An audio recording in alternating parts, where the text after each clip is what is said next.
বিসমিল্লাহির রহমানির রহিম।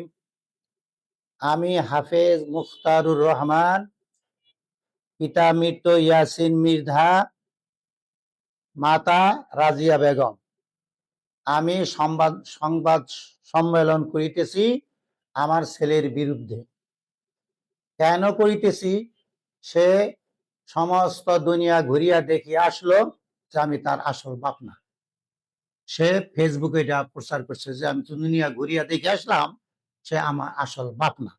এর পরে আমার নামে অনেক কিছু সে লিখছে। আমি ছোট সময় ফুটবল খেলছি হাফ প্যান্ট পইরা, সেই হাফ প্যান্টটা পাশে দিয়া সাথে বর্তমান ছবি দিয়ে দেখছেন, কত বড় ভণ্ড। এগুলি সে বলছে। আবার গত 3-4 দিন আগে লিখছে আমি আমেরিকায় একটা বিয়ে করব, সেখানে প্রক্রিয়া করি এবং বাংলাদেশে একটা করতেছি, প্রক্রিয়া করতেছি। এই সব নানান কথাবার্তা সে বলে, আমারও বিরুদ্ধে বলে, আর দেশে অনেক সম্মানিত ব্যক্তির বিরুদ্ধে লিখছে। এখন তারা যে আমাকে বলতেছে কিরম ছেলে, হ্যাঁ, সেইভাবে সেই ছেলের পরিচয় কেন দেয়? আজকে আমি এখানে সংবাদ সম্মেলনে বলতেছি, আপনাদের সামনে আমি সবকিছু বলবো। তার আগে আমি আমার সম্পত্তি থেকে আমি ত্যায্য করে দিব। সে আমার সম্পত্তি স্থাপন কোনো সম্পত্তি সে পাবে না, সে দাবিও করতে পারবে না। সে নিজে বলে সে আমার আসল বাপ না। আসল বাপ যদি না হয় তাহলে সম্পত্তি সে পাইতে পারে না। তবু আমি জনগণের ঊর্ধ্বে আমি আমার মুন্সিগঞ্জবাসীর উদ্দেশ্যে আমি বলতেছি, আমার দ্বারা আপনাদের মনে যদি ওই যে কুলাঙ্গার মতিউর রহমান নামটা আমিও রাখিনি, আমি রাখছিলাম মুশিউর রহমান। আমার নামটা তার পছন্দ হয় না, সে নামটা পাল্টে ফেলেছে। তখন সে যে ব্যক্তি বলছে আমার আপনার আল্লাহর হস্তে মাফ করে দিয়ে, আমি এখানে সাংবাদিক সম্মেলনে আমি তেজ্যপুত্র ঘোষণা করে দিতেছি। অদ্য হইতে আমার উল্লেখিত পুত্র মোহাম্মদ মতিউর রহমান রিয়াদের কর্মকাণ্ড আমার ও আমার পরিবারের ঐতিহ্যের পরিপন্থী। তার কর্মকাণ্ডের জন্য সেই দায়ী থাকিবে এবং ভবিষ্যতে তার কর্মকাণ্ডের জন্য সে নিজেই দায়ী থাকিবে।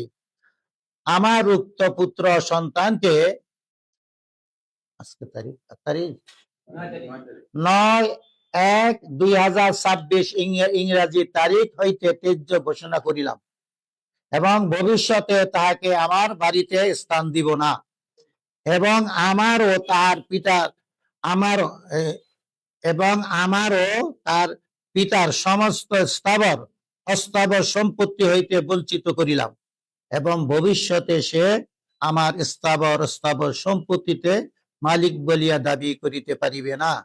করিলেও তাহা সর্ব আদালতে বাতিল ও অগ্রাহ্য বলিয়া গণ্য হইবে।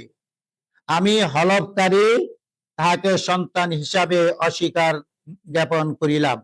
ভবিষ্যতে সে আমাকে আমার সন্তান হিসাবে পরিচয় দিতে পারিবে না। অদ্য 9/1/2026 ইংরাজি হইতে আমি তার পিতা নই এবং সে আমার সন্তান নয়। আমার উক্ত পুত্র সন্তান মোহাম্মদ মতিউর রহমানকে ত্যায্য ঘোষণা করিলাম। অদ্য হইতে সে আমার পুত্র নয় এবং আমিও তার পিতা নই। সে আমার বাড়িতে আসিতে পারিবে না।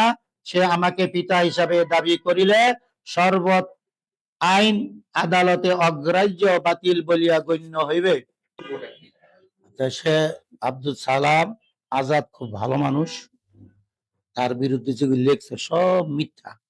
এরপরে ওই যে আমাদের আগে যে ছিল না, ওই যে কি নাম, যে আগে অসুস্থ হয়ে পড়লো যে মিজান সিনহা সাহেব, তখন তো সিনহা সাহেবের দেওয়ার উচিত ছিল। কয়দিন লেখছে দেখছ নমিনেশন বাদ করে দিচ্ছেন, সালামের বিরুদ্ধে লিখছে, লিখছে সম্মানিত লোক না, আপনারা জানেন। জি, এলাকাবাসী যাদের নামে লিখছে তাদের আমি আমার কোনো দোষ নাই, এখানে দোষ সব তার, আমার তার কোনো ইও দিনই। এই জন্য মনে কষ্ট পেলে আমার মাফ করে দেয় সবাই।